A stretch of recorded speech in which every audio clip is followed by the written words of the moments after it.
bi radi živeli boljše, da bi bili bolj zdravi pa srečni. Ja, začnite se ukvarjati s sabo, ne sosedi. V oddaji Klepet ob kavi vam zaupamo kako.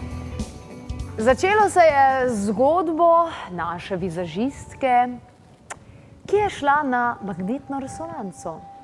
In preden se je podala na magnetno resonanco, so ji rekli, da ima nekaj tukaj na desni strani, da ima nekaj kovinskega, da ne da hlače dol. In jih ni imela gor. In jih je dala dol. In še vedno so ji govorili, ne, vi imate nekaj gor. Skratka, potem so jo fotografirali in tale trenutek gledate njene rentgenske slike. In kar je ugotovila kasneje je, da ima nekaj kovinskega v sebi. In ko je začela raziskovati to tematiko, vpisovati v iskalnike, spletne iskalnike in podobno, je ugotovila ogromno primerov, takšnih primerov, ki govorijo o nekih implantantih, nekih vsadkih, ki bi naj se zgodili brez nekih operacij in tako naprej. In našla je tudi kup zgodb ljudi, ki so kakor čipirani strani vesoljcev, drugih civilizacij in take stvari. In seveda je zanimalo to tudi mene in sem začela raziskovati naprej. Danes bomo govorili ravno o tem, ali so vas ogrobili vesoljci in usadili kakšne implantante, je to znanstvena fantastika ali realnost, o kateri se ne govori. So to teorije zarote ali je razlog, da ta trenutek preklopite na kak drug program, pa gledate kaj drugega. Sami se odločite. Valentin Rozman je v naši družbi. Lepo pozdravljen, dobrodošel. Ja, mi je všeč, da Matjaž Obranovič ni edini, s katerim se pogovarjamo o teh tematikah. V januarju imamo znova v Ljubljani tudi dogodek. Torej, znanstvena fantastika ali realnost? Implantati so realnost, je pa resničnost še bolj zanimiva oziroma neverjetna, kot pa si jo nekateri lahko predstavljajo. Na kakšen način?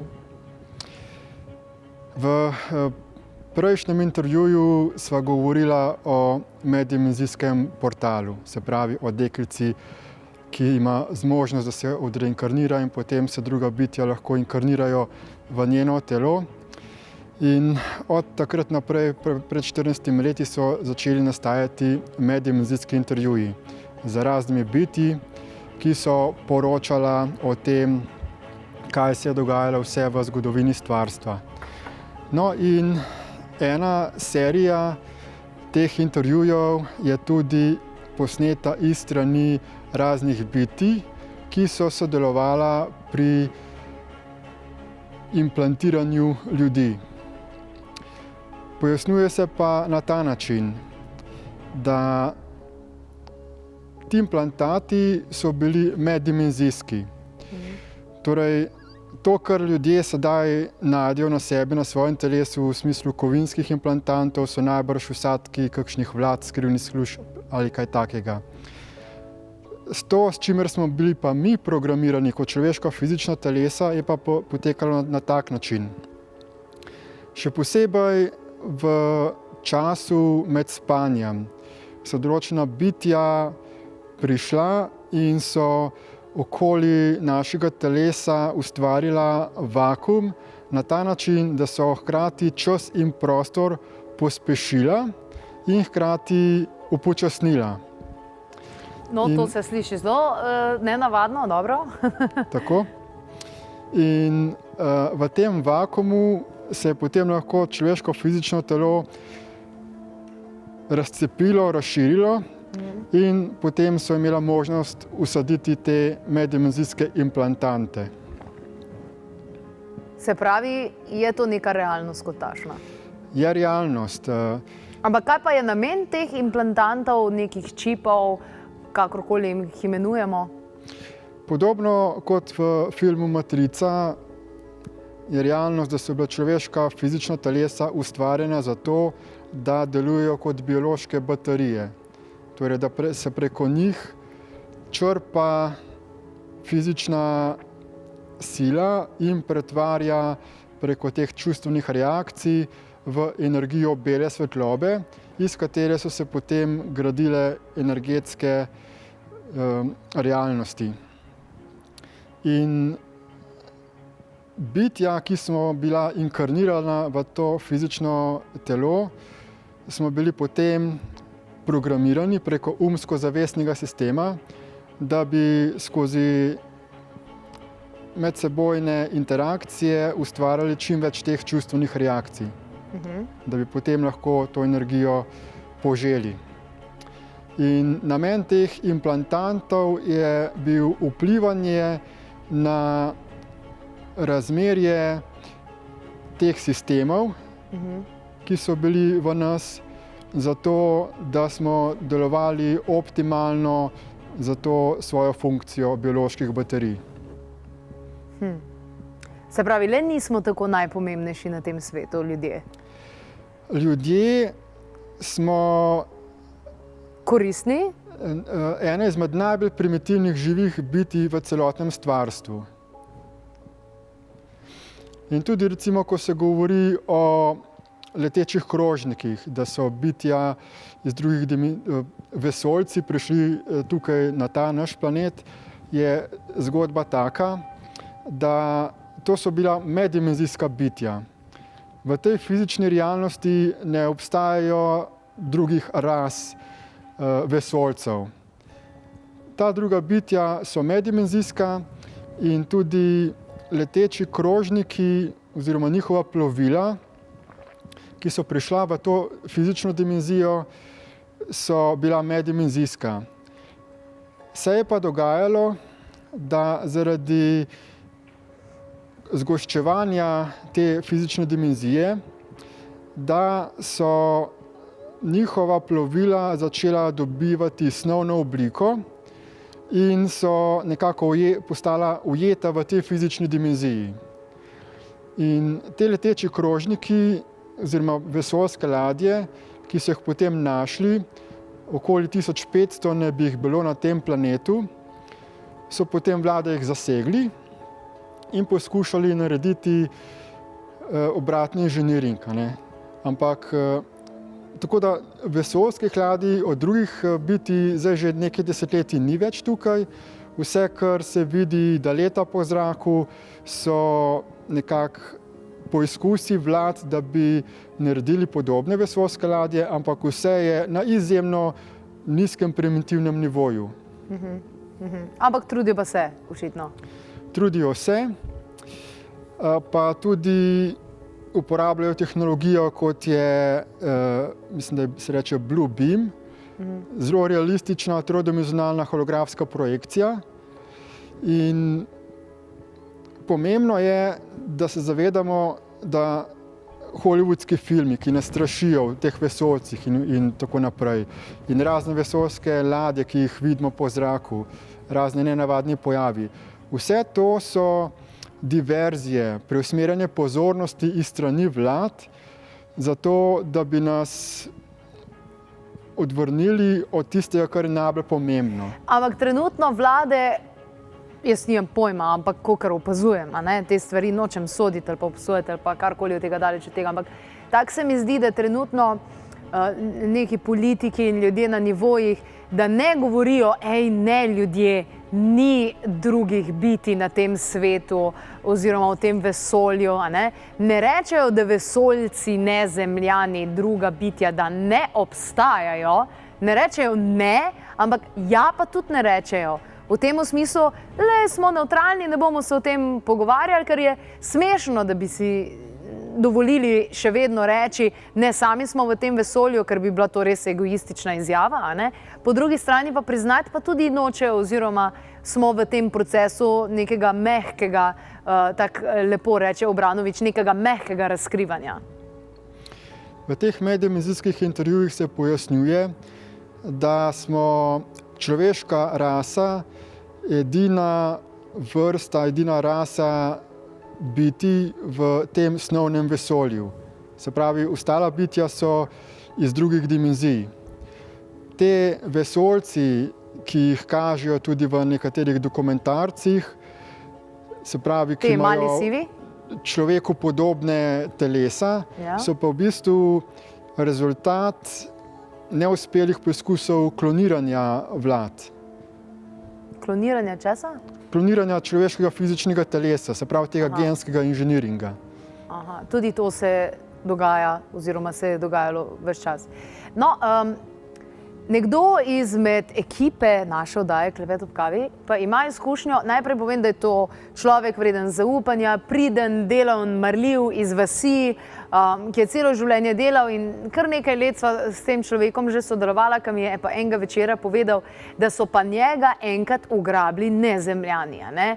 In kaj se je zgodilo? Po noči dejansko se je zbudil, je lebdel nad posteljo, okna so se odprla in je dejansko šel proti ven, proti oknom in zunaj je neka zelo močna luč svetla.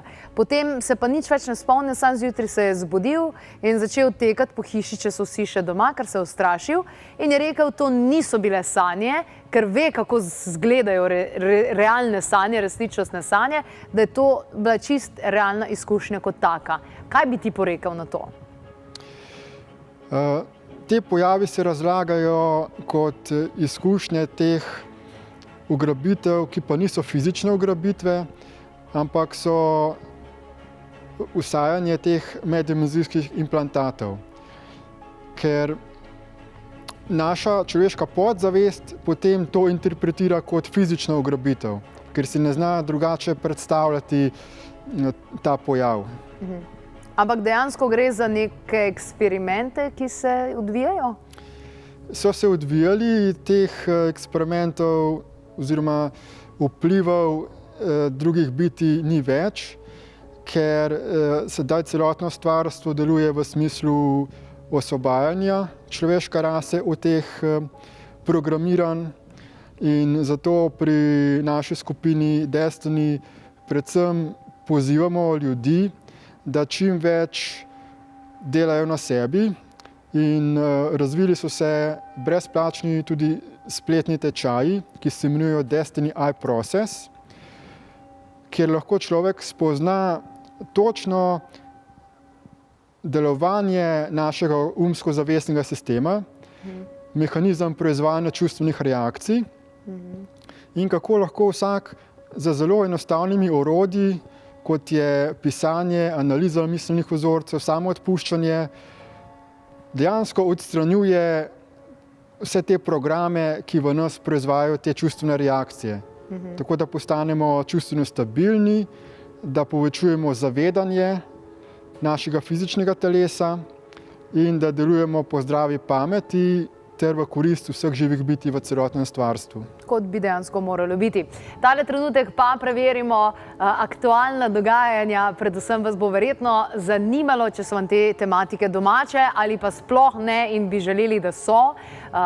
Sploh tole predavanje, ki bo v Ljubljani prvič to sezono. Novo predavanje za pogumne, na katerem je nor tisti, ki še vedno misli, da smo sami v vesolju. Matjaž Obranović je z višjimi bitji iz drugih svetov v direktni povezavi in hkrati katalizator skritih informacij, ki jih ne najdete nikjer drugod. Predavanje se bo zgodilo v Ljubljani 25.1. ob 18. uri. Prijavite se pravočasno po elektronski pošti info@klepetobkavi.si ali 02 6200 230. Danes torej govorimo o zanimivih tematikah, o implantantih, o vesoljskih ugrabitvah in tako naprej. In še vedno v moji glavi odmeva tista izjava gospoda iz Žalca, ki je nekaj desetletij nazaj povedal, kaj doživlja, kako doživlja in tako naprej in ga je družba izločila dobesedno v tem smislu, da je pač res bil tisti vaški čudak, no, ne morem drugače reči. In danes je vse več ljudi, ki javno govorijo o tem. Kako pa tebe osebno, kako vas osebno dojemajo ljudje, ko govorite te stvari? V tem smislu, da imate ful fajn burno domišljijo? Ne, sem začuden, da ni nekih močnih reakcij iz strani javnosti, kljub temu, da imam na YouTubeu že več kot 400 videodnevnikov temu posnetih. Pravzaprav tovrstne teme postajajo vse bolj aktualne, ker je internet omogočil, da ljudje samostojno raziskujejo te informacije. Vse več je teh arheoloških izkopavanj, ki potrjujejo zanimivo zgodovino človeštva. Recimo Michael Tellinger iz Afrike govori o teh afriških krogih, več milijonov resonančnih zidov v obliki krogov, v katerih je hipersonični zvok in kako so te zgradbe služile za to, da se je naš planet zasužnil z energetsko kletko. V Afriki je tudi zgodba, da je tam na tej celini nastal prvi prototip človeškega fizičnega telesa.